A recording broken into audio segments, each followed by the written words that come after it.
Hello, welcome to law excellence. మనకి రీసెంట్గా పార్లమెంట్లో వింటర్ సెషన్లో పాస్ అయినటువంటి ఇంపార్టెంట్ బిల్స్, వాటికి సంబంధించినటువంటి ఇంపార్టెంట్ పాయింట్స్ చూద్దామండి. అటు ప్రిలిమ్స్లోనూ ఇటు మెయిన్స్లోనూ మనకి ఈ టాపిక్ అనేది చాలా ఇంపార్టెంట్. మరి ఆ కంటెక్స్లో ఇక్కడ మనకు కనిపిస్తున్న 11 బిల్స్, ఫామ్ లాస్ని రిపీల్ చేసే bill, dam safety bill, assisted reproductive technologies bill, ఇలాగా 11 బిల్స్ ఉన్నాయి. వీటిని మనం 2 పార్ట్స్లో కవర్ చేద్దాం. ఫస్ట్ పార్ట్లో ఫస్ట్ 5 బిల్స్ని కవర్ చేద్దాం. అంటే ఈ బిల్స్ అసలు జనరల్గా మనకి పాలిటీ సబ్జెక్ట్లో అసలు బిల్స్ ఎలా ఇంట్రడ్యూస్ చేస్తారు పార్లమెంట్లో 2 సభలు ఉంటాయి. ఏ సభలో ఇంట్రడ్యూస్ చేస్తారు, ఎవరు ఆ బిల్స్ని పాస్ చేస్తారు, ఏ ఓటింగ్ అనేది అవసరం, అంటే కొన్ని బిల్స్కి స్పెషల్ మెజారిటీ, కొన్ని బిల్స్కి సింపుల్ మెజారిటీ, కొన్ని బిల్స్కి అబ్సల్యూట్ మెజారిటీ, ఇలాగ డిఫరెంట్ ఉంటాయి. సో ఒకసారి పార్లమెంట్ అనే చాప్టర్లో మనం ఈ బేసిక్స్ అన్నీ ఒకసారి చూసుకుందాం. తర్వాత అసలు ఈ బిల్స్కి సంబంధించి దాంట్లో ఉన్న ప్రొవిజన్స్, దాని రిలేటెడ్ కన్సర్న్స్, ఇవి ఇప్పుడు మనం నేర్చుకుందామండి. అయితే అసలు ఈ టాపిక్స్లోకి వెళ్ళే ముందు ఫస్ట్ మనం అందరం తెలుసుకోవాల్సింది ఏంటి అంటే, ఏ బిల్ అయినా సరే మనకి పార్లమెంట్లో పాస్ అయ్యి బిల్లు చట్టం అవ్వాలి అంటే, ఇప్పుడు ఈ బిల్స్ అన్నీ ఇప్పుడు మనం డిస్కస్ చేసుకోబోతున్నవన్నీ పాస్ అయ్యాయి అంటే, బిల్లు ఇంట్రడ్యూస్ చేసిన తర్వాత చట్టసభల్లో పాస్ అయిన తర్వాత దానికి ప్రెసిడెంట్ ఆఫ్ ఇండియా ఆమోదం ఇవ్వాలి. పార్లమెంట్ పాస్ చేస్తే ప్రెసిడెంట్ ఆఫ్ ఇండియా, అదే స్టేట్ లెజిస్లేచర్ లెవెల్లో పాస్ చేస్తే గవర్నర్ ఆమోదం ఇవ్వాలి. మరి ఈ బిల్స్ని 2 చట్టసభలు పాస్ చేశాయి అంటే, దీనికి ఇంకా ప్రెసిడెంట్ ఆఫ్ ఇండియా అసెంట్ ఇస్తే, అంటే ఆయన సంతకం చేస్తే అవి చట్టాలుగా మారతాయి. అప్పుడు బిల్లుని యాక్ట్ అని మనం రాసుకుంటాం. ఇక్కడ మనం బిల్స్, దాంట్లో ఉన్న ప్రొవిజన్స్ అలాంటి డిస్కషన్ కాబట్టి ఇంకా మనం బిల్ అని వాడుతున్నాము.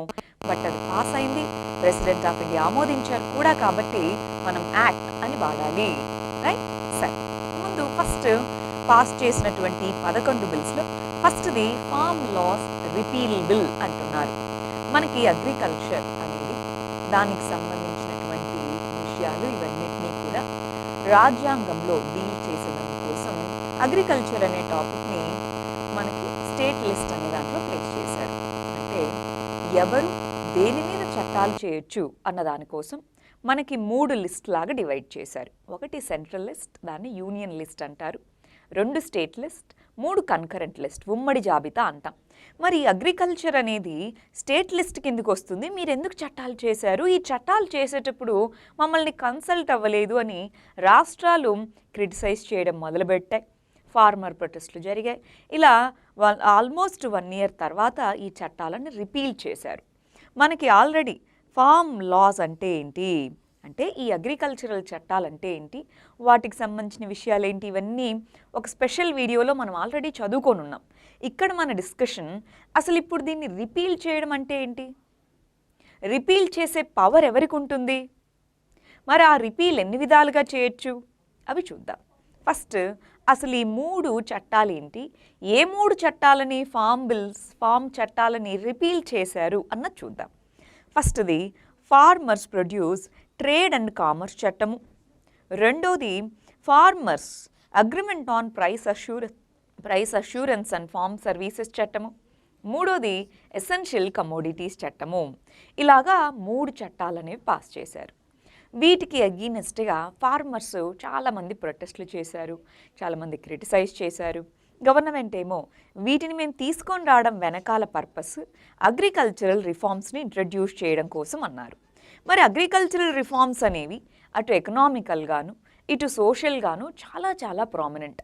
అలాంటి కంటెక్స్లో అందరినీ కన్సల్ట్ అయ్యి కన్సెన్సస్ పద్ధతిలో ఇలాంటి చట్టాలను పాస్ చేయాలి కదా. అందుకోసమని చాలామంది క్రిటిసైజ్ చేయడము, మరి ఫార్మర్స్ ఇష్యూ అనేది పొలిటికల్ ఇష్యూ అవుతుంది. సో దానివల్ల వీటిని రిపీల్ చేశారు. ఫస్ట్ అసలు చట్టాలను చేయడానికి, చట్టాలను రిపీల్ చేయడానికి రెండిటికీ కూడా అసలు ఎవరికి అధికారాలు ఉన్నాయి దాని గురించి చూద్దాం. మనకి రాజ్యాంగంలో ఆర్టికల్ 245 దీని కింద మరి పార్లమెంట్కి హోల్ ఆఫ్ ఇండియా మొత్తానికి వర్తించేలాగా చట్టాలు చేసే అధికారం అనేది ఉంది. అయితే మనకి ఇందాకన్నట్టు 3 లిస్టులలో యూనియన్ లిస్ట్, కన్కరెంట్ లిస్టులలో అది చట్టాలు చేయొచ్చు. స్టేట్ లిస్టులో కూడా ఓన్లీ ఎక్సెప్షనల్ సర్కామ్స్టాన్సెస్లో చేయొచ్చు. ఇప్పుడు పార్లమెంట్ అనేది చట్టాలు చేసింది. మరి వాటిని రిపీల్ చేయడము అంటే ఊరికే ఇంక వాటిని తీసేసామని చెప్పడం కాదు. మళ్ళీ దానికి కూడా ఒక స్పెషల్ బిల్ అనేది తీసుకొని రావాలి. ఆ స్పెషల్ బిల్ కింద ఒకటి లేదా అంతకు మించిన చట్టాలని రిపీల్ చేయొచ్చు. రిపీల్ చేయడం అంటే ఆ ప్రొవిజన్స్ అన్నిటినీ వెనక్కి తీసేసుకుంటున్నాం, ఆ ప్రొవిజన్స్ ఇప్పటి నుంచి అప్లికబుల్ అవ్వవు అని చెప్పడం. సో రిపీల్ చేసుకునే పవర్ కూడా ఏదైతే పార్లమెంట్కి చట్టాలు చేసే అధికారం ఉందో దాని కిందే రిపీల్ అధికారాలు కూడా ఉంటాయి. మరి రిపీల్ అనేది ఒక చట్టం ఉంది, ఆ చట్టం యొక్క మొత్తం అసలు ఆ చట్టం మొత్తాన్నే రిపీల్ చేయొచ్చు, లేదా ఆ చట్టంలో కొంత భాగాన్ని రిపీల్ చేయొచ్చు, లేదా ఒక స్పెషల్ ప్రొవిజన్ని రిపీల్ చేయొచ్చు. అంటే పార్లమెంట్కి ఈ అన్ని అధికారాలు ఉన్నాయి.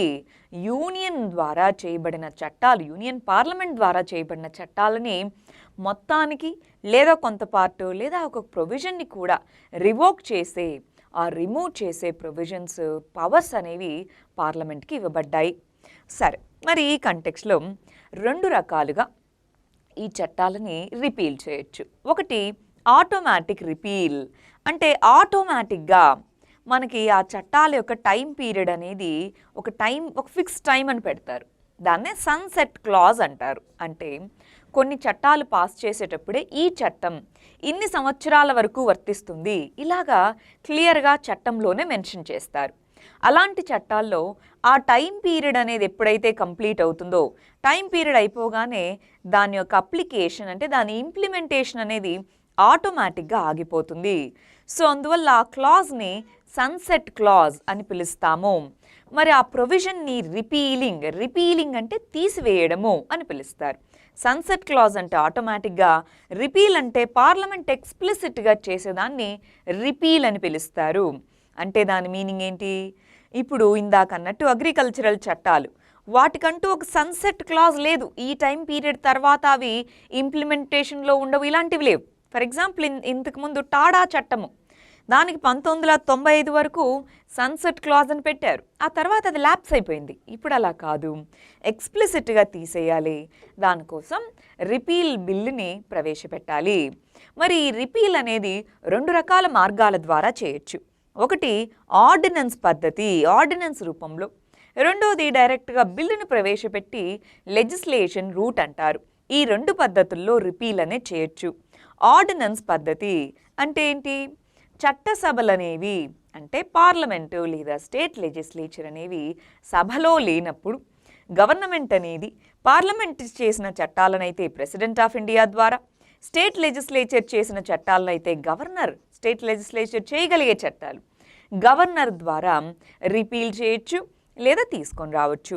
సో ఆర్డినెన్స్ అంటారు. కానీ మళ్ళీ పార్లమెంట్ లేదా లెజిస్లేచర్ అనేది అసెంబ్లీ అయిన తర్వాత 6 వీక్స్ లోపు పాస్ చేయాలి. సో అందువల్ల ఆర్డినెన్స్ రూట్ టెంపరరీ రూట్. కానీ డైరెక్ట్గా ఒక బిల్లును తీసుకొచ్చి ఆ బిల్లు ద్వారా కంప్లీట్గా వాటిని రిపీల్ చేయొచ్చు. ఇది ఇంకొక రూటు. అంటే రిపీల్ చేసే అధికారం, ఏ ప్రొవిజన్ అయినా రిపీల్ చేసే అధికారం పార్లమెంట్కి ఉంది. పార్లమెంటరీ చట్టాలు స్టేట్ లెవెల్లో అయితే స్టేట్ లెజిస్లేచర్కి ఉంది. అవి 2 రకాల పద్ధతులు, ఆర్డినెన్స్ రూటు మరియు లెజిస్లేషన్ రూట్ అని 2 రకాల పద్ధతుల ద్వారా చేస్తాము. క్లియర్? చూడండి, ఫామ్ లాస్ 3 ఉన్నాయి. ఆ 3 రిపీల్ చేసే పవర్స్ కాన్స్టిట్యూషన్లో ప్రొవైడ్ చేశారా లేరా? ఎస్, చేశారు. మరి దానికి సన్సెట్ క్లాజ్, రిపీలింగ్ అని 2 పద్ధతులు. మరి ఆ టైప్స్ ఆఫ్ రిపీల్స్ కూడా ఆర్డినెన్స్ మరియు లెజిస్లేషన్ రూటు 2 ద్వారా మనం ఫాలో అవుతున్నాం. సరే, మరి ఏం చేయాలండి? అసలు ఈ బిల్స్ని తీసుకొని వచ్చాం కదా, దాన్ని చట్టం చేశాము, 1 ఇయర్ వరకు ఇంప్లిమెంటేషన్ అవ్వలేదు. మరి దీనికి సొల్యూషన్ ఏంటి? ఇలాంటి ఎప్పుడైనా రిఫార్మ్స్ని, భారీ స్కేల్లో రిఫార్మ్స్ని ఇలాంటివి ఇంట్రడ్యూస్ చేసేటప్పుడు ఇక్కడ ఇంకొక విషయం అండి, అగ్రికల్చరల్ చట్టాల్లో ఉన్న అన్ని ప్రొవిజన్స్ నెగిటివ్ ఏమీ కాదు. కొన్ని యూస్ఫుల్వి ఉన్నాయి, చాలా వరకు అడ్వాంటేజ్ ఉన్న ప్రొవిజన్స్ ఉన్నాయి. కానీ ఎప్పుడైనా చట్టాలు ఒక పార్లమెంటరీ వ్యవస్థలో, ఒక డెమోక్రటిక్ వ్యవస్థలో డిస్కషన్ అనేది ఇంపార్టెంట్. వివిధ రకాల స్టేక్ హోల్డర్స్, సో ఎవరెవరు భాగస్వామ్యులు ఉన్నారు వాళ్ళందరితో డిస్కషన్స్, డిబేట్స్ జరిపి కన్సెన్సస్ పద్ధతిలో, సో అందరూ ఒప్పుకొని ఇవి అని డిబేట్ చేసుకొని డిస్కస్ చేసుకున్నాక ఇలాంటి వాటిని పాస్ చేస్తే అవి సస్టైనబుల్గా ఉంటాయి. అందుకే దాన్ని ప్రీ లెజిస్లేటివ్ కన్సల్టేషన్స్ అంటారు. ముందుగానే లెజిస్లేచర్ అంటే చట్టాన్ని పాస్ చేయకముందే కన్సల్టేషన్, ప్రీ లెజిస్లేటివ్ కన్సల్టేషన్ అనేది ఉంటే ఇటువంటి రిపీల్స్ అనే వాటిని తగ్గించవచ్చు. ఇంకొకటి, రిపీల్ అనేది ప్రతిసారి నెగిటివ్ ఏం కాదండి. మనకి ఇలా 2019 ఆ టైంలో చూస్తే ఎన్నో రకాల పాత చట్టాలు, ఎప్పుడో కొలోనియల్ టైంలో ఉన్న చట్టాలు ఇంప్లిమెంటేషన్లో ఉన్నాయి అని చెప్పి వాటిని రిపీల్ చేశాం. అబ్సొలీట్ చట్టాలు అంటారు, పాత చట్టాలు. సో రిపీల్ రూట్ మంచిదే, కానీ ఇలాంటి కంటెక్స్లో, ఇప్పుడు ఫార్ములాస్ ఇలాంటి కంటెక్స్లో ప్రీ లెజిస్లేటివ్ కన్సల్టేషన్స్ని చేపడితే అది ఇంకా బెటర్గా ఉంటుంది. ఇలా రిపీల్ చేయాల్సిన అవసరం తగ్గుతుంది. క్లియర్? సరే, మరి సెకండ్ బిల్ మన పార్లమెంట్ పాస్ చేసిన bill dam safety bill 2021. Dam safety bill 2021 రీసెంట్గా మనం గమనించుంటాం. మనకి ఆంధ్రప్రదేశ్లో ఇక్కడ వరదలు వచ్చినప్పుడు చాలా రాష్ట్రాల్లో మీరు గమనించుంటారు. వరదలు వచ్చినప్పుడు డ్యామ్స్ అనేవి చాలాసార్లు ఓవర్గా ఫిల్ అయిపోయినప్పుడు చాలామంది అక్కడ భయపడుతుంటారు, ఒకవేళ ఈ డ్యామ్ తెగిపోతే పడిపోతే ఇలాంటివన్నీ. సో రీసెంట్గా మనకు అన్నమయ్య ప్రాజెక్టు, సో ఆ డ్యామ్ అనేది పడిపోవడం జరిగింది. దాని ద్వారా భారీ స్కేల్లో వరదలు వచ్చాయి ఆ ప్రాంతానికి. మరి అటువంటి కంటెక్స్లో ఎవరు బాధ్యత వహించాలి? ఆ వరద వల్ల కొంతమంది ప్రాణ నష్టం జరిగింది, ఆస్తి నష్టం జరిగింది. ఎవరు బాధ్యులు? డ్యామ్ కట్టిన వాళ్ళ, డ్యామ్ మెయింటైన్ చేసే వాళ్ళ, గవర్నమెంటా? ఎవరు బాధ్యులు? సో అందుకోసం డ్యామ్ సేఫ్టీ అనే దాన్ని దృష్టిలో ఉంచుకొని ఒక బిల్లుని పాస్ చేయడం జరిగింది. అంటే దీని కింద 3 రకాల కమిటీస్ తీసుకొని వస్తారు. ఒకటి national committee on dam safety, 2 state committee on dam safety, 3వది నేషనల్ డ్యామ్ సేఫ్టీ అథారిటీ. ఇవి 2 రికమెండేషన్స్, రెగ్యులేషన్స్ ఇస్తాయి. ఇవి గైడ్ లైన్స్, వీటన్నిటిని ఇంప్లిమెంట్ చేస్తుంది. రికమెండ్ చేయడము, ఇంప్లిమెంట్ చేయడం, ఇలాగా డ్యామ్ సేఫ్టీని పెంచేందుకు ఈ బిల్లుని ఇంట్రడ్యూస్ చేశారు. అయితే ఈ కంటెక్స్లో కాన్స్టిట్యూషనల్గా వాటర్ అనేది మనకి స్టేట్ లిస్ట్ కిందకి వస్తుంది కదా. అలాంటప్పుడు పార్లమెంట్ ఎందుకు చట్టాలు చేయాలి? ఇప్పుడు ఇందాక మనం చెప్పిన చట్టాలన్నీ కూడా, మనం ఏదైతే లిస్ట్ చూసామో ఆ లిస్ట్లో ఉన్న చట్టాలన్నీ కూడా పార్లమెంట్ ద్వారా పాస్ అవ్వబడిన చట్టాలు. మరి మనకి స్టేట్ లిస్ట్లో ఎంట్రీ 17 అనేది వాటర్ అనే దాన్ని డీల్ చేస్తుంది. మరి అది స్టేట్ లిస్ట్లో ఉన్న సబ్జెక్ట్ అయినప్పుడు పార్లమెంట్ దీని మీద ఎలా చట్టాలు చేయగలుగుతుంది? ఎందుకు చేసింది? అసలు కాన్స్టిట్యూషనల్గా వ్యాలిడా కాదా? ఇలాంటి ఆర్గ్యుమెంట్స్ మొదలయ్యాయి. అప్పుడు మనం వివిధ రకాల కాన్స్టిట్యూషనల్ ప్రొవిజన్స్ ఏంటి అన్నది గమనిద్దాం. మనకి స్టేట్ లిస్ట్లో ఎంట్రీ 17లో వాటర్ అనేది ఉంది. కానీ ఇదిగో ఆర్టికల్ 246 కింద స్టేట్ పవర్స్ ఏంటి, యూనియన్ పవర్స్ ఏంటి, కన్కరెంట్ పవర్స్ ఏంటి చట్టాలు చేయడంలో అన్నది ఆర్టికల్ 246 కింద క్లియర్గా డిలీనియేట్ చేశారు. అయితే సెంటర్కి ఎంట్రీ 56, ఎంట్రీ 97 వీటి ద్వారా ఒక యూనిఫామిటీ దేశం మొత్తం తీసుకొని వచ్చేందుకు చట్టాలు చేయడము, అదేవిధంగా ఇంటర్ స్టేట్ ఏదైనా వాటర్ కానీ ఇలా ఉంటే డీల్ చేయడం, అది సెంటర్కి సంబంధించింది. సో మేము దాన్ని దృష్టిలో పెట్టుకొని ఈ బిల్లుని తీసుకొచ్చామంటారు. ఇది మా లిస్ట్ కదా, మీరెందుకు తీసుకొచ్చారని స్టేట్స్ అంటారు. అంటే ఈ డ్యామ్ సేఫ్టీ బిల్ అనేది ఫెడరలిజం అనే ఇష్యూ వైపుగా మళ్ళింది. అంటే స్టేట్స్ యొక్క పవర్స్ని సెంటర్ తీసేసుకుంటూ ఉందా, ఇలాంటి క్వశ్చన్స్ రావడం మొదలుపెట్టాయన్నమాట. బట్ దీని యొక్క పర్పస్ ఏంటి? డ్యామ్ సేఫ్టీని పెంచాలి, దానికంటూ ఒక ఇన్స్టిట్యూషనల్ వ్యవస్థని తీసుకొని రావాలి. సరే, ఒకసారి బిల్ యొక్క నీడ్ ఏంటి, ఆవశ్యకత అంటాం, అదేంటి చూద్దాం. యుఎస్ఏ, చైనా తర్వాత ఎక్కువ భారీ డ్యామ్స్ ఉండేది మన ఇండియాలోనే. ఓవరాల్గా 5200 సుమారుగా లార్జ్ డ్యామ్స్ అనేవి ఇండియాలో ఉన్నాయి. వాటిలో ఇంకా 447 డ్యామ్స్ అనేది కన్స్ట్రక్షన్ జరుగుతూ ఉన్న ఫేజ్లో ఉన్నాయి. దాంతోపాటు 75% డ్యామ్స్ అవి కట్టి 25 సంవత్సరాల పైనైంది. 25 మోర్ దాన్ 25 ఇయర్స్. అదేవిధంగా 164 డ్యామ్స్ 100 సంవత్సరాల పైనైనాయి కట్టి. అంటే 100 ఇయర్స్ అబవ్ ఉన్నటువంటి డ్యామ్స్ డ్యామ్ ఫెయిల్యూర్ అంటారు. అంటే ఒకవేళ అది స్ట్రక్చరల్గా వీక్ అయిపోయి పడిపోతే, ఎస్, సో దీనికి ఎవరు బాధ్యత వహించాలి? అందుకోసం ఇలా ఓల్డ్ డ్యామ్స్ అనేవి ఉన్నాయి. ఎన్నో రకాల organisations, National committee on dam Safety, Central Dam Safety Organisation, ఇలాంటివన్నీ ఉన్నాయన్నమాట. సో వీటన్నిటికీ సంబంధించి స్టాట్యూటరీ పవర్స్ ఇవ్వాలి. ఎగ్జిక్యూటివ్ పవర్స్తో ఇంతకుముందు అవి ఇంప్లిమెంట్ చేసేవి, స్టాట్యూటరీ పవర్స్ ఇచ్చి వాటి ద్వారా డ్యామ్ సేఫ్టీ ఎన్హాన్స్మెంట్ కోసం ఈ బిల్లులో ఇందాక మనం అన్నట్టు ఈ 3 వ్యవస్థల్ని తీసుకొని వచ్చాము. National committee on dam safety, state committee on dam safety, national dam safety authority లాంటి వ్యవస్థలని ఈ బిల్లు కింద తీసుకొని రావడం జరిగింది. సరే, మరి సిగ్నిఫికెన్స్ ఏంటి? దీన్ని తీసుకొని వచ్చిన ఇందాకది నీడ్ ఎందుకు కావాలి అని. ఇప్పుడు ఈ ప్రొవిజన్స్ వల్ల ఏ విధమైన అవుట్కమ్ మనకు ఉండబోవచ్చు? Dam safety states, union territories వీళ్ళందరితో కోఆపరేట్ చేసుకొని డ్యామ్ సేఫ్టీని, దానివల్ల హ్యూమన్ లైఫ్కి, యానిమల్స్కి, అగ్రికల్చర్కి, వీటన్నిటికీ ఒకవేళ డ్యామ్ నుంచి సడన్గా వాటర్ రిలీజ్ అయినా లేదా డ్యామ్ బర్స్ట్ అయినా వాటన్నిటి నుంచి ప్రొటెక్షన్స్ కల్పించేందుకు ఈ బిల్లును తీసుకొని రావడం జరిగింది. అదేవిధంగా డ్యామ్స్కి రెగ్యులర్గా ఇన్స్పెక్షన్ చేయడము, ఒకవేళ ఏదైనా ఎమర్జెన్సీ కండిషన్ వస్తే ఏం చేయాలి, ఇలాంటి యాక్షన్ ప్లాన్స్ని ప్రిపేర్ చేయడం జరుగుతుంది. అదేవిధంగా డ్యామ్ ఓనర్స్ ఎవరైతే ఉంటుందో వాళ్ళ మీద రెస్పాన్సిబిలిటీ, ఇదిగో మీరు డ్యామ్ ఓన్ అంటే స్టేట్ గవర్నమెంట్ కావచ్చు, యూనియన్ గవర్నమెంట్ కావచ్చు, ఏదైనా కావచ్చు, మీ కంట్రోల్లో ఈ డ్యామ్ ఉంది కాబట్టి ఇన్ కేస్ ఏదైనా ఫెయిల్ అయితే మీరే రెస్పాన్సిబుల్ అన్నట్టుగా ప్రొవిజన్స్ని ఈ బిల్ కింద ప్రవేశపెట్టారు. కానీ కొన్ని కన్సర్న్స్ కూడా ఉన్నాయి. ఇందాక అనుకున్నట్టు పాత డ్యామ్స్ ఇవన్నీ ఇష్యూసే. కన్సర్న్స్ ఏంటి? Structural safety. స్ట్రక్చరల్ సేఫ్టీ అంటే మనకి ఆ డ్యామ్ ఇన్స్పెక్షన్ చేసినప్పుడు ఇదిగో దీని యొక్క నిర్మాణ పరిమితి ఎలా ఉంది, దీని హైట్ ఇంకా పెంచచ్చా, తగ్గించాలా, లేదా దీంట్లో క్రాక్స్ ఏమన్నా వచ్చి, ఇలాంటివన్నీ వాటి మీద ఎక్కువ ఫోకస్ ఉంది. ఆపరేషనల్ సేఫ్టీ, ఎన్విరాన్మెంటల్ సేఫ్టీ అలాంటి వాటికంటే కూడా. రెండోది, ఒకవేళ మనకి డ్యామ్ ఫెయిల్యూర్ అయింది, ఎంత అమౌంట్ చెల్లిస్తారు అంటే, ఆర్ ఎవరు దానికి ఎంత అమౌంట్ అనేది చెల్లిస్తారు. సో కంపెన్సేషన్ గురించి దీంట్లో క్లారిటీ అనేది ఇవ్వలేదు. ప్లస్ ఇండిపెండెంట్ రెగ్యులేటర్స్ అనే వాళ్ళు కావాలి. ప్రస్తుతానికి సెంట్రల్ వాటర్ కమిషన్ మెంబర్సే ఆ నేషనల్ డ్యామ్ సేఫ్టీ వీటిలో ఉంటున్నారు.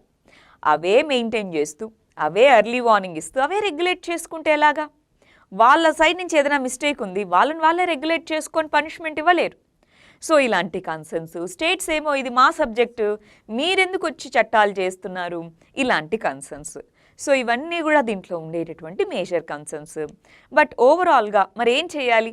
ఇలాంటి కన్సర్న్స్ని ఎలా డీల్ చేయగలగాలి? కన్సల్టేషన్స్, స్టేట్స్ ఈ లెవెల్లో కన్సల్టేషన్స్ అనేవి జరపడము. ఈ బిల్ అయితే దీంట్లో ఉన్న ప్రొవిజన్స్ ఇప్పుడు అర్జెంట్ నీడే. కన్సల్టేషన్స్ చేపట్టడము, స్టేట్స్ వీటికి ఇదిగోండి దీని యొక్క ప్రైమరీ పర్పస్ సేఫ్టీనే, అంతేగాని సెంటర్ యొక్క పవర్ని ఎన్హాన్స్ చేసేదానికి కాదు, యూనిఫార్మిటీ కోసమే. సో రూల్స్ని, గైడ్లైన్స్ని ఫామ్ చేసేటప్పుడు వీటిని ఇంక్లూడ్ చేయడము, ఎన్విరాన్మెంటల్ ఆస్పెక్ట్ని కూడా దీంట్లో యాడ్ అయ్యేలాగా చూడాలి. ఎందుకంటే అండి డ్యామ్ కొలాప్సెస్ కానీ ఇలాంటి ఏ కంటెక్స్లో అయినా ఎన్విరాన్మెంటల్ కాన్సిక్వెన్సెస్ కూడా చాలా ఉంటాయి. సో అలాంటి ఎన్విరాన్మెంటల్ కాన్సిక్వెన్సెస్ని డీల్ చేసేలాగా మనం ప్రొవిజన్స్ని తీసుకొని రాగలగాలి. ఇది మన డ్యామ్ సేఫ్టీ బిల్లు, అది కూడా 2 చట్టసభల్లో పాస్ అయింది. Next bill very very important, ART regulation bill.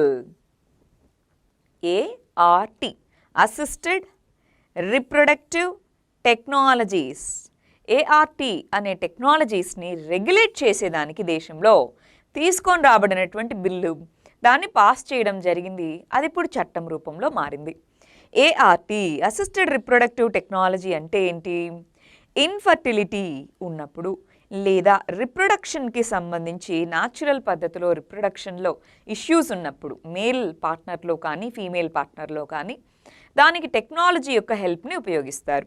For example in vitro fertilisation method, IVF అంటారు. ఐవీఎఫ్ ఇలాంటి మెథడ్స్ని వాడడం. సో ఆ టెక్నాలజీస్ అన్నిటినీ కంబైన్డ్గా కలిపి ఏఆర్టీ అని పిలుస్తారు. దాంట్లో మనకి మేల్స్కి స్పర్మ్ బ్యాంక్స్ అంటారు. స్పర్మ్స్ని స్టోర్ చేసుకునే స్పర్మ్ బ్యాంక్స్ కానివ్వచ్చు. ఎగ్స్ డొనేట్ చేస్తారు, female egg cells. So egg banks అని, ఇలాగా ఎంబ్రియోస్ వీటిని స్టోర్ చేసే క్రయో ప్రిజర్వేషన్ బ్యాంక్స్, ఇలా రకరకాలు ఉంటాయి. ఫర్టిలిటీ క్లినిక్స్ అని, ఐవీఎఫ్ సెంటర్స్ అని ఇవన్నీ ఉంటాయి.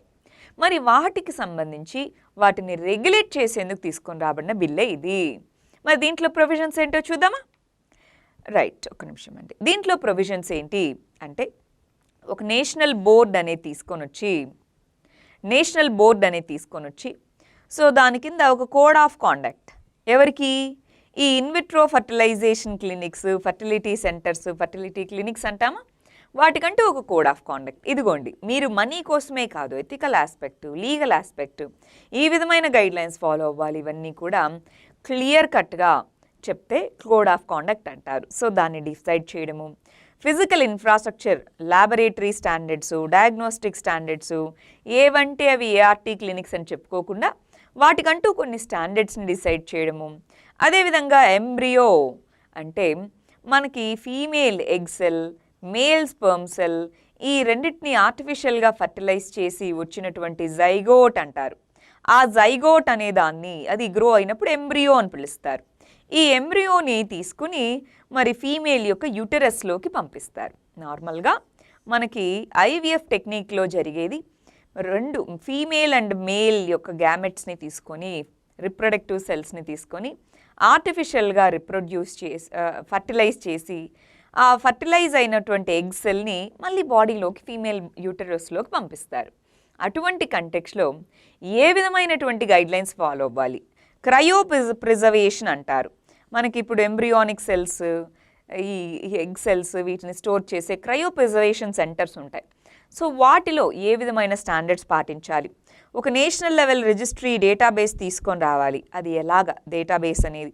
అదేవిధంగా సెక్స్ సెలెక్షన్ కోసం, వీటి కోసం ఏఆర్టీస్ని ఉపయోగించడాన్ని బ్యాన్ చేయడం జరిగింది, ఇల్లీగల్గా డిక్లేర్ చేయడం జరిగింది. అంటే ఏ విధంగా వివిధ రకాల సెంటర్స్ ఇవన్నీ స్టాండర్డ్స్ని పాటించాలి, వాటికంటూ ఒక కోడ్ ఆఫ్ కాండక్ట్ ఇవ్వడము, ఇవన్నీ కూడా ఈ బిల్లో ఉన్న మెయిన్ ప్రొవిజన్స్. మరి అసలు ఎందుకు కావాలి ఇలాంటి బిల్స్? ఏఆర్టీ సర్వీసెస్ అనేవి, ఏఆర్టీ క్లినిక్స్ సర్వీసెస్ అనేవి హ్యూజ్గా పెరుగుతున్నాయి. మనకి ఏఆర్టీ అసిస్టెడ్ రిప్రొడక్టివ్ టెక్నాలజీస్లో వివిధ రకాల టెక్నాలజీస్ ఉన్నాయండి. For example IVF, in vitro fertilisation, surrogacy అనేది మనకి ఏఆర్టీ టెక్నాలజీనే. 3 పేరెంట్ ఐవీఎఫ్ అంటారు, అది కూడా మనకి ఏఆర్టీ టెక్నాలజీనే. అదేవిధంగా గిఫ్ట్ అని ఇలా ఎన్నో రకాల మెథడ్స్ అనేవి ఏఆర్టీ అసిస్టెడ్ రిప్రొడక్టివ్ టెక్నాలజీస్లో ఉన్నాయి. సో ఇవన్నీ కూడా వీటి యొక్క స్కేల్ అండ్ స్కోప్ అనేది పెరుగుతూ ఉంది.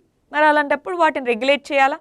అదేవిధంగా ఎవరైనా ఎగ్ సెల్ డోనర్స్, వాళ్ళ యొక్క ప్రైవసీని ప్రొటెక్ట్ చేయాలి. వాళ్ళ యొక్క వాళ్ళు ఫర్ ఎగ్జాంపుల్ ఒక మేల్ అండ్ ఫీమేల్ సెల్స్ని డొనేట్ చేశారు, మరి వాటి నుంచి ఫర్టిలైజ్ చేసి ఎంబ్రియోని ఇంప్లాంట్ చేయాలి. అది వాళ్ళ యొక్క జెనెటిక్ మెటీరియలేనా? ఇది కూడా ముందుగా టెస్ట్ చేసి ఇంప్లాంట్ చేయాలి. ఈ విధంగా రెగ్యులేషన్ చేసి అందులో ట్రాన్స్పరెన్సీని, అందులో సేఫ్టీని, స్టాండర్డ్స్ని తీసుకొని రావడం కోసం ఈ ఏఆర్టీ బిల్ అనే దాన్ని ఇంట్రడ్యూస్ చేయడం జరిగింది. అసిస్టెడ్ రిప్రొడక్టివ్ టెక్నాలజీ బిల్ అంటాము. సరే, మరి దీంట్లోనూ కొన్ని కన్సర్న్స్ ఉన్నాయి. ఏంటవి? ఒకటి, ఈ ఏఆర్టీ టెక్నాలజీ అనేది ఓన్లీ హెటిరోసెక్షువల్ కపుల్స్కి మాత్రమే అలౌడ్. అంటే మేల్ అండ్ ఫీమేల్, హెటిరో అంటే డిఫరెంట్ సెక్స్ ఉన్న వాళ్ళ ఆ కపుల్కి మాత్రమే. అలా కాకుండా LGBT community, same sex marriages, వీళ్ళకి ఏఆర్టీ టెక్నాలజీ యొక్క యాక్సెస్ అనేది ఈ బిల్ కింద ప్రొవైడ్ చేయలేదు. రెండోది సరగసీ ఏఆర్టీ, ఇంకొక బిల్ కూడా మనకి పాస్ చేశారు ఇదే వింటర్ సెషన్లో, సరగసీ బిల్ అంటారు. దాంట్లోనూ ప్రొవిజన్స్ ఏమున్నాయి, దీంట్లోనూ ప్రొవిజన్స్ ఏమున్నాయి? ఎందుకంటే ఇందాకే అన్నాం ఏమని, సరగసీ అనేది ఏఆర్టీ టెక్నాలజీస్లో ఒకటి, అదేం సపరేట్ కాదు. కానీ సరగసీ కింద కొన్ని వ్యవస్థల్ని తీసుకొని వచ్చారు ఆ బిల్లులో. ఇక్కడ కొన్ని ఇందాక అన్నట్టు నేషనల్ లెవెల్లో, స్టేట్ లెవెల్లో కొన్ని కమిషన్స్ తీసుకొచ్చాం. మరి ఆ రెండిటి యొక్క పవర్స్, ఫంక్షన్స్ ఓవర్లాప్ అవుతాయి. నీ రెస్పాన్సిబిలిటీ అంటే నీ రెస్పాన్సిబిలిటీ లాగా మల్టిపుల్ ఆర్గనైజేషన్స్ సేమ్ పర్పస్ కోసం ఉన్నప్పుడు ఇలా జరగచ్చా? సో అది ఒక కన్సర్న్. రెండోది, ఏఆర్టీ టెక్నాలజీస్ ద్వారా ఎవరైతే ఇంటెండెడ్ పేరెంట్స్ ఉన్నారో వాళ్ళకే రైట్స్, కానీ దాని ద్వారా పుట్టబడిన పిల్లలకి వాళ్ళకేం రైట్స్ ఉన్నాయి? అది ఇక్కడ మెన్షన్ చేయలేదు. అంటే అది ఈక్వాలిటీకి వైలేషన్ కదా. ప్లస్ మనకి ఈ ఐవీఎఫ్ క్లినిక్స్, వీటిలో one of the biggest problems cost. అసలు కాస్ట్ మీద రెగ్యులేషన్ లేదు. సో మరి కాస్ట్కి సంబంధించి, కాస్ట్ రెగ్యులేషన్ వాటికి సంబంధించి అసలు ప్రొవిజన్స్ ఏమీ లేవు. ఇవన్నీ కూడా ఏఆర్టీ బిల్లో ఉన్న కన్సర్న్స్. సో ఏం చేయాలి? ఇక్కడ ఏవైతే కన్సర్న్స్ ఉంటాయో దాన్నే మనం వే ఫార్వర్డ్లో రాసుకోవచ్చు. అంటే ఏఆర్టీ బిల్కి సంబంధించి ఏఆర్టీలో ఏమేం చేయాలి? సో ప్రోగ్రెసివ్ సొసైటీ, సో హెటెరోసెక్షువల్ కపుల్స్కి కూడా ఇలాంటి ప్రొవిజన్స్ని ఎక్స్టెండ్ చేయడము. రెండోది, ఇందాక కాస్ట్ కన్సిడరేషన్ అనేది ఇంపార్టెంట్ అయింది, ఆ కాస్ట్ కన్సిడరేషన్ అనే దాన్ని యాడ్ చేయడము, చిల్డ్రన్ రైట్స్ని యాడ్ చేయడము. అంటే ఇక్కడ ఏవైతే మనం కన్సర్న్స్గా రాసుకున్నామో వాటిని అడ్రస్ చేయాలి అన్నదాన్ని మనం వే ఫార్వర్డ్లో రాసుకుంటాము. క్లియరా అండి? Next bill surrogacy regulation bill 2020. Surrogacy అద్దె గర్భము అంటారు. మరి సరగసిని రెగ్యులేట్ చేయడానికి కూడా ఒక బిల్లుని పాస్ చేయడం జరిగింది. అదేంటో చూద్దాం. ఫర్ ఎగ్జాంపుల్ ఫస్ట్ అసలు సరగసి అంటే ఏంటి, దాని రిలేటెడ్ కాన్సెప్ట్ ఏంటో చూద్దామండి. వీళ్ళిద్దరూ ఇంటెండెడ్ పేరెంట్స్, న్యాచురల్ పద్ధతిలో రిప్రొడక్షన్కి ప్రాబ్లమ్స్ ఉన్నాయి. ఫర్ ఎగ్జాంపుల్ ఈమె యూటరస్లో ప్రాబ్లము, లేదా స్పర్మ్ సెల్స్లో అయిన ప్రాబ్లము, లేదా ఈమె యొక్క ఎగ్ సెల్లో ప్రాబ్లము, సమ్ ప్రాబ్లం ఉంది. సో అందువల్ల వీళ్ళిద్దరి నుంచి తీసుకున్న జెనెటిక్ మెటీరియల్ని ఇంకొక విమెన్ యొక్క వూంబ్లో అంటే యూటరస్లో ప్లేస్ చేస్తే ఆమె ద్వారా జన్మించబడిన బిడ్డ ఈ ఇంటెండెడ్ పేరెంట్స్ అన్నామా, వీళ్ళ యొక్క బేబీ అవుతారు. సో ఆ విధంగా ఈ పర్సన్ని సరగేట్ మదర్ అని పిలుస్తామన్నమాట. మరి వీళ్ళకి సంబంధించి చాలామంది పూర్ అండ్ మార్జినలైజ్డ్ కమ్యూనిటీస్కి సంబంధించిన విమెన్ దీంట్లో ఇన్వాల్వ్ అయ్యి ఉన్నారు సరగేట్ మదర్గా. మరి వాళ్ళ యొక్క రైట్స్ వాళ్ళకు ఉండేటటువంటి వీటన్నిటి కోసం హక్కులు, వీటి కోసం ఈ బిల్లును తీసుకొచ్చారు. దాంట్లో మరి అసలు ప్రొవిజన్స్ ఏంటో చూద్దాం. దానికి ముందు అసలు ఈ సరోగసీ అనే కాన్సెప్ట్ ఏంటో తెలుసుకుందాం. ఇంకొకటి, ఏదైనా మనము ఒక బిల్లు గురించి చదువుతున్నప్పుడు దాని బ్యాక్గ్రౌండ్ మనకు తెలియాలండి. అంటే ఇందాక మనము డ్యామ్ సేఫ్టీ అన్నాం, దానికి సంబంధించి కొంత బ్యాక్గ్రౌండ్, మేజర్ డ్యామ్స్ ఎక్కడున్నాయి ఇండియాలో, డ్యామ్ మేనేజ్మెంట్ ఎలా జరుగుతుంది, ఇవి కొంత తెలియాలి. అదేవిధంగా ఫార్మ్ లాస్ అన్నాం, దానికి సంబంధించి మనం ఒక స్పెషల్ వీడియో కూడా చేసామా, ఫుల్ వీడియో కూడా ఉంది దానికి సంబంధించి. అగ్రికల్చరల్ చట్టాలు అని చేసాం. సో అగ్రికల్చరల్ చట్టాలని తెలిస్తే ఇది ఈజీ. అదేవిధంగా ఇందాక ఏఆర్టీ బిల్ అన్నాం, ఏఆర్టీ అంటే ఏంటి అన్నది మనకు సైన్స్ అండ్ టెక్నాలజీలో బాగా చదివితే ఈ బిల్లును అర్థం చేసుకోవడం ఈజీ. ఇక్కడ కూడా సరగసీ అంటే ఏంటి, సరగసీ మెథడ్స్ ఏంటి, ఇలాగా స్టాటిక్ కంటెంట్ గమనించాలి. ఇవన్నీ కరెంట్ ఇష్యూస్. స్టాటిక్ కంటెంట్ బాగా చదివితే కరెంట్ ఇష్యూస్ చాలా బాగా మనం నేర్చుకోవచ్చు. ఎస్, సరే. సరగసీ 2 రకాలండి. ఒకటి, మనం వాడేటటువంటి ఏఆర్టీ అసిస్టెడ్ రిప్రొడక్టివ్ టెక్నాలజీని బేస్ చేసుకొని 2 రకాలు, ట్రెడిషనల్ సరగసీ, జెస్టేషనల్ సరగసీ అని. ఫైనాన్షియల్ కాంపోనెంట్ని బట్టి 2 రకాలు, కమర్షియల్ సరగసీ, ఆల్ట్రూయిస్టిక్ సరగసీ. ఇలాగ మనకి టైప్స్. మనకి ఫస్ట్ కమర్షియల్ సరగసీ అంటే ఏంటి, ఆ సరగేట్ పర్సన్ ఎవరైతే ఉన్నారో ఆమె మనీ కాంపోనెంట్ కోసం, అంటే ఎవరైతే వాళ్ళ యొక్క బేబీ కావాలనుకుంటారో వాళ్ళు ఆమెకి ఇంత అమౌంట్ అని పే చేస్తారు, దానికోసం సరగేట్గా ఉండడానికి ఒప్పుకుంటారు. ఆ విధమైన సరగసీని కమర్షియల్ సరగసీ అంటారు.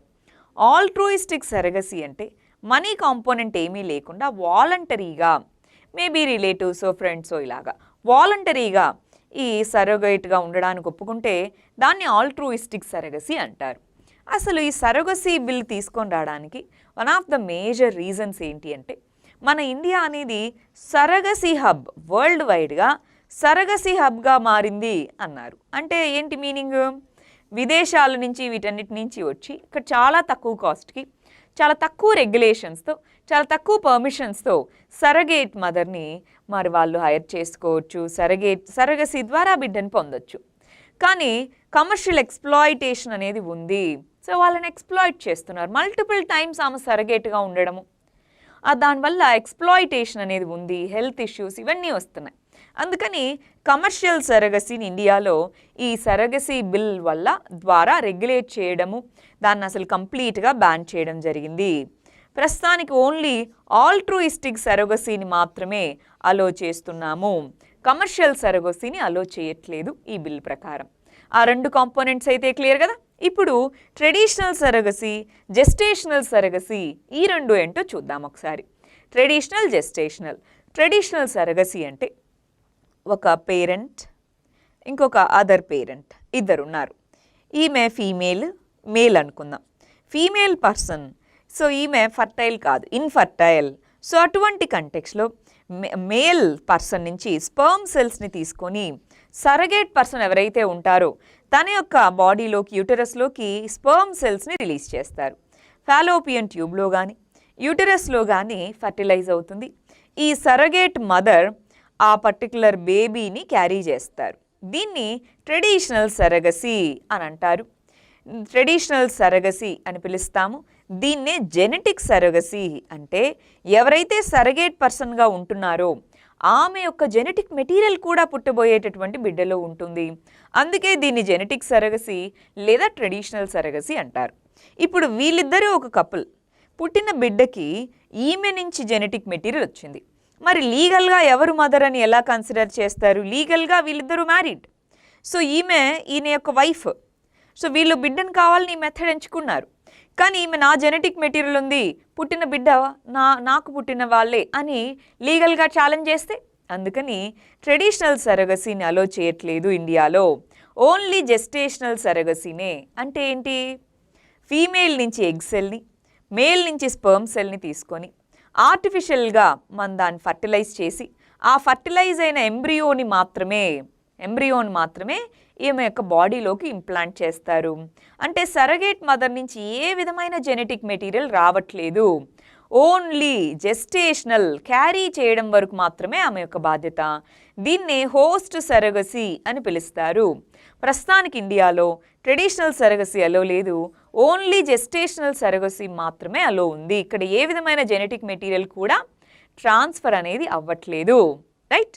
సరే, ఈ జెస్టేషనల్ సరగసీ కూడా మల్టిపుల్ ఆప్షన్స్ ఉంటాయి. ఏమేంటవి? For example male and female.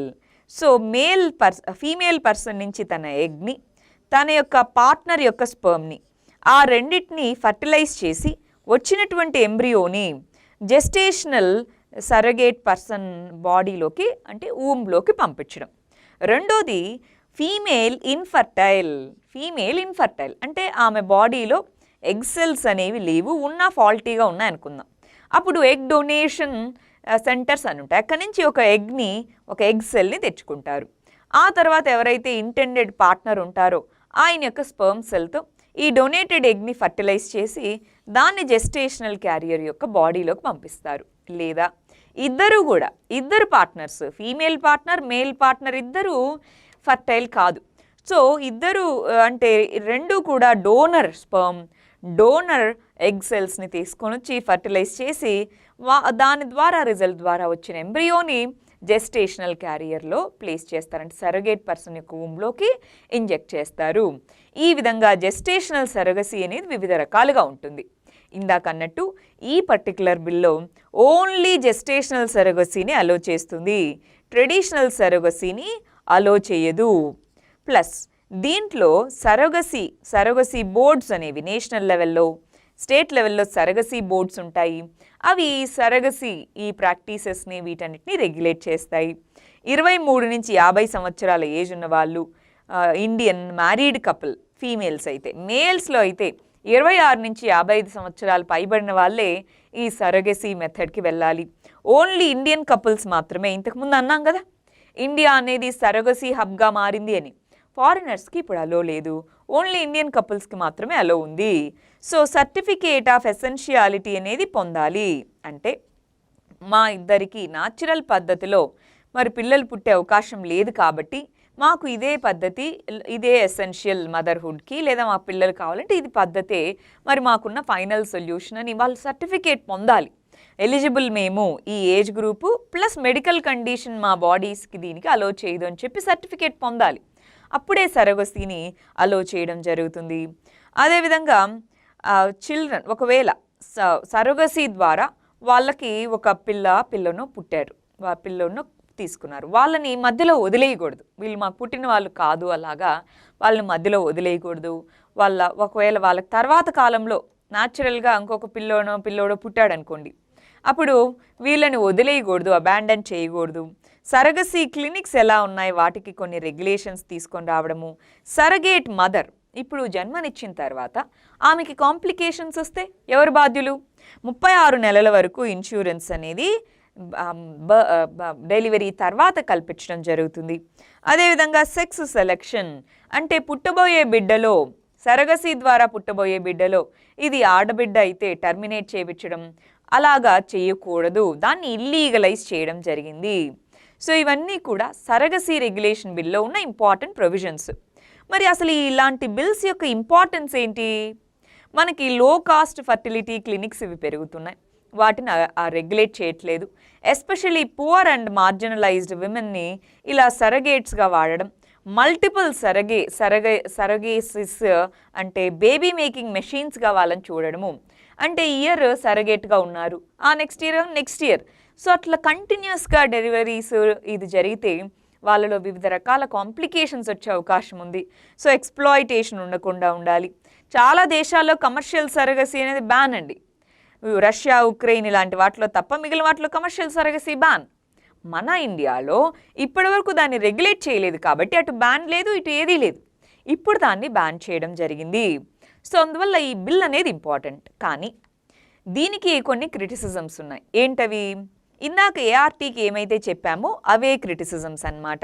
ఒకటి, లీగల్లీ మ్యారీడ్ హెటిరోజినస్ కపుల్ అంటే ఎల్జీబీటీ కమ్యూనిటీ వీళ్ళకి సంబంధించిన వాళ్ళు సరగసీ మెథడ్ ద్వారా ఒకవేళ వాళ్ళ బేబీస్ కావాలనుకుంటే ఈ బిల్ ద్వారా అలో అనేది లేదు. రెండోది, ఓన్లీ ఫిజికల్గా మాత్రమే, అంటే ఇన్సూరెన్స్ అనేది ఇస్తామన్నారు. సో ఓన్లీ ఫిజికల్ హామ్, ఫిజికల్గా ఏదన్నా బాగలేకపోతేనే ఇన్సూరెన్స్ వర్తిస్తుంది. కానీ ఎన్నో రకాల సైకలాజికల్ ఇష్యూస్ రావచ్చు బేబీ బర్త్ తర్వాత, వెంటనే ఆ పిల్లనో తీసుకెళ్ళిపోతారు. సో వాటికి సమాధానం ఎవరు? రెండు, ఏఆర్టీ బిల్కి సరగసీ బిల్కి రెండిట్లోనూ వివిధ రకాల ఇన్స్టిట్యూషన్స్ రెండు మల్టిపుల్ అవుతున్నాయి, డూప్లిసిటీ ఉంది. సో ఇవన్నీ ఎలా అడ్రస్ చేయాలి? ప్లస్ ఇప్పుడు ఓన్లీ మెడికల్ కండిషన్తోనే సరగసీకి వెళ్ళచ్చు, కానీ వాలంటరీగా మాకు పిల్లలు వద్దు, లేదు లెట్స్ ఏ ఆ విమెన్ తన యొక్క బాడీ నాకు పిల్లలు వద్దు, సో మేము సరగసీ పద్ధతి ద్వారానే వెళ్తాము. సో ఇలాగ అనుకుంటే మెడికల్ కండిషన్ అలో చేయకుండా నార్మల్ హెల్దీ బాడీ ఉన్న పర్సన్కి సరగసీ మెథడ్ అనేది అలో లేదు. సో ఈ విధంగా కొన్ని రెగ్యులేషన్స్, లిమిటేషన్స్ అనేవి ఉన్నాయి. ఈ కంటెక్స్లో ప్రోగ్రెసివ్గా అంటే అసలు ప్రస్తుతానికి అసలు చట్టమే లేదు, చట్టం తీసుకొని రావడం ఒక స్టెప్ అయితే దానికి ప్రోగ్రెసివ్ అమెండ్మెంట్స్, దానికి ఒక క్లారిటీ ఉండాలి. ఆ ఇంప్లిమెంటేషన్ అనేది ఎలా జరుగుతుందో చూడాలి. ఫర్ ఎగ్జాంపుల్ కమర్షియల్ సరగసీని అలో బ్యాన్ చేశారండి, కానీ మాకు తెలిసిన ఈమె వాలంటరీగా వచ్చింది అని మళ్ళీ ఆ పోర్ అండ్ వల్నరబుల్ పర్సన్నే తీసుకొని వచ్చి సరగేట్గా వాడరని ఏంటి? అది ఎలా రెగ్యులేట్ చేయాలి? ఇలాంటి ఆపరేషనల్ డిఫికల్టీస్ అనే వాటిని క్లియర్గా, ట్రాన్స్పరెంట్గా డీల్ చేయగలగాలి. అప్పుడే ఇలాంటి బిల్స్ అనేవి, ఇలాంటి చట్టాలు అనేవి సక్సెస్ రేట్ ఎక్కువ చూడగలుగుతాయి. ఎస్, మరి ఈ పార్ట్లో పార్ట్ 1 మనం ఇవాళ ఇంపార్టెంట్ బిల్స్లో పార్ట్ 1, పార్ట్ 2 అని రెండు పార్ట్స్. పార్ట్ 1లో ఇది last important bill, national Institute of Pharmaceutical Education and research, NIPER అంటున్నా. దానికి అమెండ్మెంట్ బిల్ అనేది రీసెంట్గా పాస్ అయింది. అంటే ఎడ్యుకేషనల్ ఇన్స్టిట్యూషన్స్కి స్పెషల్ స్టేటస్ లాగా ఒకటి ఇవ్వబడుతుంది. దాన్ని ఇన్స్టిట్యూషన్ ఆఫ్ నేషనల్ ఇంపార్టెన్స్ అని అంటారు. ఇన్స్టిట్యూషన్ ఆఫ్ నేషనల్ ఇంపార్టెన్స్ అనేది ఇస్తూ దానికి ఫండింగ్ ఇవి ప్రొవైడ్ చేస్తూ ఆ రీసెర్చ్ ఇన్స్టిట్యూషన్స్ని ఎనేబుల్ చేస్తూ ఎంకరేజ్ చేయడం కోసం అమెండ్మెంట్ చేశారు. ఇక్కడ National Institute of Pharmaceutical Education and Research చట్టము 1998 దాంట్లో సవరణలు తీసుకొచ్చారు. ఈ ఇన్స్టిట్యూట్ అనేది Department of Pharmaceuticals, Ministry of Chemicals and Fertilisers government institution అన్నమాట. సో దీనికి ఇప్పుడు ఇన్స్టిట్యూషన్ ఆఫ్ నేషనల్ ఇంపార్టెన్స్ అని గుర్తించారు. అంటే ఇది తన ఓన్గా తన డిగ్రీ కోర్సెస్ని లాంచ్ చేసుకోవచ్చు, ఎడ్యుకేషనల్ సర్టిఫికేట్స్ని వీటిని అటోనామస్గా రిలీజ్ చేసుకోవచ్చు, సెంట్రల్ గవర్నమెంట్ నుంచి ఫండింగ్ అనేది బాగా వస్తుంది. అందుకోసం ఇండియాలో ఈ ఫార్మా ఎడ్యుకేషన్ వీటిని పెంచేందుకోసం ఈ అమెండ్మెంట్ ద్వారా దీనికి దాని రిలేటెడ్గా ఉన్నటువంటి అదర్ ఇన్స్టిట్యూషన్స్కి national importance, institutions of national importance అని గుర్తించడం జరిగింది. చూడండి దీంట్లో ఉన్న ప్రొవిజన్స్ ఏంటో. ఇన్స్టిట్యూట్ ఆఫ్ నేషనల్ ఇంపార్టెన్స్గా గుర్తించడము, ఒక అడ్వైజరీ కౌన్సిల్ని తీసుకొని రావడము, బోర్డ్ ఆఫ్ గవర్నర్స్లో ఇంతకుముందు 23 మంది ఉండేవాళ్ళు, అందరూ కలిసికట్టుగా డెసిషన్ తీసుకోవాలంటే కష్టంగా ఉండేది. సో ఇప్పుడు దాని యొక్క సంఖ్యని 12కు తగ్గించడం జరిగింది, అంటే రేషనలైజ్ చేయడం జరిగింది. అయితే దీని యొక్క సిగ్నిఫికెన్స్ ఏంటి? ఐఐటీస్ తరహాలో ఫార్మా ఎడ్యుకేషన్ ఎంకరేజ్ చేయడం కోసం ఈ నైపర్స్ వీటిని national institutions institute of national ఇంపార్టెన్స్గా గుర్తించడము, ఫార్మా రంగంలో మోర్ పేటెంట్స్ అవన్నీ ప్రొడ్యూస్ చేసేలాగా క్వాలిటీ రీసెర్చ్ను పెంచేందుకు ఉపయోగపడతాయి. కానీ కొన్ని ఇష్యూస్ ఉన్నాయి. అవేంటి? ఇందాక ఒక బోర్డు అన్నాం, గమనించారా? ఇక్కడ ఎస్టాబ్లిష్మెంట్ ఆఫ్ అడ్వైజరీ కౌన్సిల్ అని, అదేవిధంగా బోర్డ్ ఆఫ్ గవర్నర్స్ అని. ఈ బోర్డ్ ఆఫ్ గవర్నర్స్లో వీటిలో రిప్రజెంటేషన్, అన్ని రకాల గ్రూప్స్ నుంచి రిప్రజెంటేషన్ ఉండాలి, కానీ అది లేదు. Autonomy, over centralisation, central government యొక్క దాని యొక్క కంట్రోల్ అనేది పెరగడం జరిగింది, అటానమీ కొంత తగ్గి. ప్లస్ అదేవిధంగా ఇన్స్టిట్యూట్ ఆఫ్ అటానమీ ఇస్తాము అన్నారు, కానీ ఫండింగ్ కోసం వాటి కోసం ఇప్పుడు ఇంకా ఎక్కువ డిపెండెన్స్ అవుతుంది కదా, ఇలాంటి ఇష్యూస్ ఉన్నాయి. But majorly representation related issues, over centralisation, administration అనేది ఎక్కువ మంది బోర్డులో ఉన్నప్పుడు కంటే తక్కువ మంది ఉన్నప్పుడు సెంట్రలైజ్ అవుతుంది కదా, ఇలాంటివి ఇష్యూస్గా ఉన్నాయి. ఇలాంటి కంటెక్స్లో ఇన్స్టిట్యూషన్స్ ఇలా ఓన్లీ కొన్ని సెంట్రలైజ్డ్ ఇన్స్టిట్యూషన్సే కాదు, ఎన్నో స్టేట్ యూనివర్సిటీస్, స్టేట్ కాలేజెస్ అవన్నీ ఫండింగ్ ఇష్యూస్ వల్ల చాలా వెనకబడి ఉన్నాయి. అలాంటి వాటన్నిటి మీద కూడా ఫోకస్ చేయాలి. ఎస్, ఇలాంటి చట్టాలు, ఇలాంటి ఇన్స్టిట్యూట్స్ని తీసుకొని రావాలి. కానీ ఎడ్యుకేషన్ అనేది డీసెంట్రలైజ్డ్గా అన్ని వ్యవస్థలకి అన్ని లెవెల్స్లోనూ ఫండింగ్ ఇవి వెళ్ళగలగాలి. ఇలాంటి వాటిలో రిప్రజెంటేషన్ ఉండాలి. ఎడ్యుకేషన్ అనేది ఓన్లీ క్వాలిటీనే కాదు, ఈక్విటీ కూడా. సో వివిధ రకాల కమ్యూనిటీస్కి బోర్డు వీటిలో రిప్రజెంటేషన్ అనేది ఉండాలి. క్వాలిటీ, ఈక్విటీ కన్సర్న్స్ని చూడాలి. రైట్, ఇవి మరి పార్ట్ 1కి సంబంధించినటువంటి ఇంపార్టెంట్ బిల్స్ అండి. ఒకసారి మనం ఏమేం చదివామో క్విక్గా చూసేద్దామా? దీనికి సంబంధించిన పీడిఎఫ్ మీకు వీడియో డిస్క్రిప్షన్లో ఉంటుంది, అదొకసారి చూసుకోవచ్చు.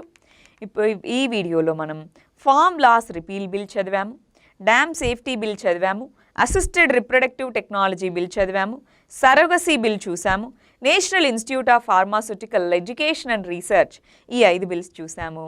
నెక్స్ట్ పార్ట్ 2లో మిగిలినవన్నీ కూడా కంప్లీట్ చేసేద్దాము. రైట్, పీడిఎఫ్ వీడియో డిస్క్రిప్షన్లో ఉంటుంది, చెక్ చేసుకోవచ్చు. All the very best. Thank you very much.